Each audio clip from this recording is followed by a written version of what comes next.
Hi YouTube, it's Florida Deere here again. I'm going to go ahead and do a 2-for-1 deal video.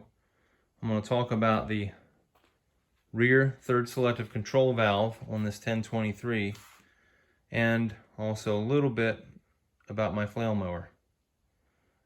First I'll start with the rear third selective control valve. So this operates, in this particular scenario, operates my hydraulic top link.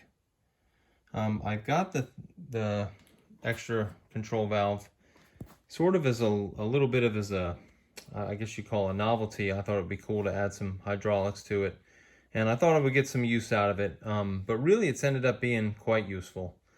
It was about a 3-hour, or probably closer to 3-hour job. I kind of piddle through things sometimes. You got to take off the fender, the rear tire, a couple other things, a couple minor things. Take off the toolbox because it really mounts basically to the toolbox bracket, and you got to take off one line in there that was stock, that went from the loader valve to the transmission, and now there's one that goes from the loader to the transmission to third control valve, and then third control valve to the loader valve. So I guess it triangulates basically to allow for constant flow to each of the control valves. It wasn't that difficult though. I mean, basically there are a lot of parts left over. I know that sounds kind of funny, but it actually says in there that it's for multiple applications with different tractors, so you'll use some of the pieces. I use most of the pieces, but you will have a few left over. So it just operates. It's just one valve. So it's one circuit. So there's two couplers, and it's an out and an in, or I should say in and out. But and it gives you the little thing there that tells you which way to go. So this forward pulls it in, pushing it backwards pushes it out, like So if we push it out, it'll slip down. And then, so they go to right here. There's your two couplers. Now these are 1/2-inch couplers, so when you get them and you take them out, you go, holy mackerel, they're much bigger than the loader couplers, and that's fine. Again, they're made for multiple applications, so the kit probably goes in a lot of other larger tractors, which generally have the 1/2-inch couplers. So I did have to do a 90-degree angle on one of them, because if you see right there, there was some damage to the hose, and when in the full upright position, it would hit the one part of the 3-point hitch, and then I rerouted some of the hoses right here and stuff too.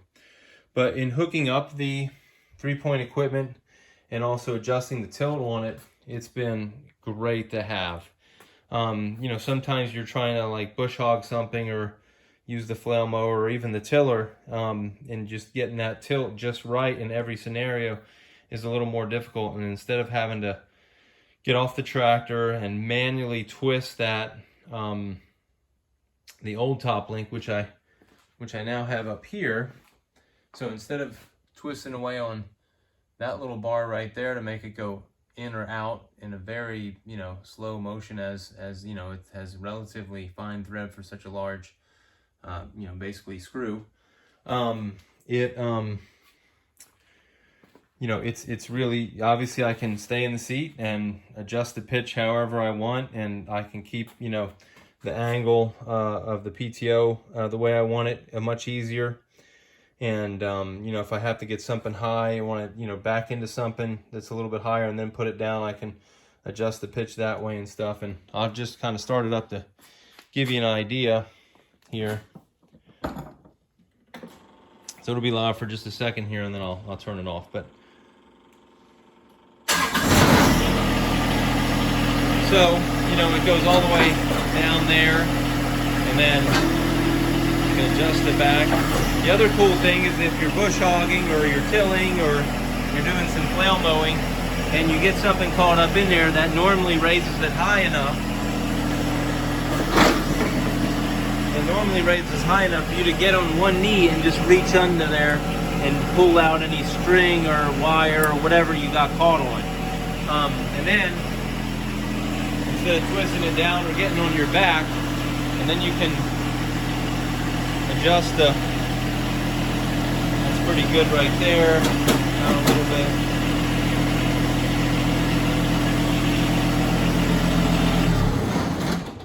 So as you can see, you can make those adjustments, or you can clean it out pretty easily without having to get too muddied up and stuff like that.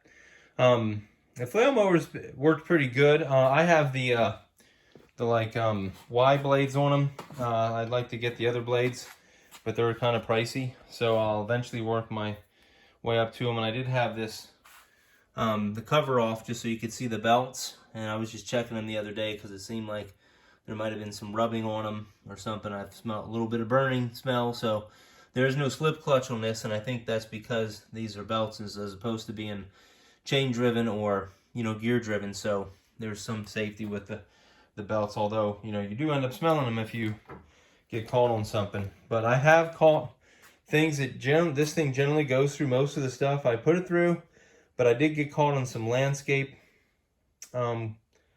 paper once, you know, the weed preventative stuff, and that really made a mess of things and had to tear that out, and that took like 10 minutes. But I had the tilt, so it worked pretty good, you know, getting it out of there. And anyways, it's worked out pretty good too. I had another little job that I'm going to do inside the neighborhood tomorrow, and then I'll take it off and put something else on to help another neighbor do something else out.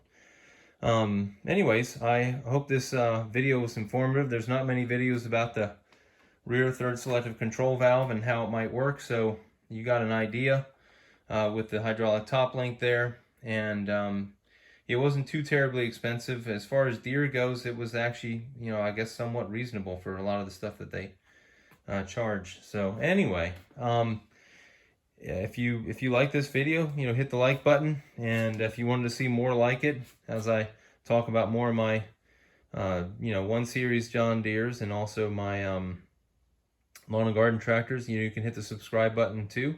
And thanks for watching.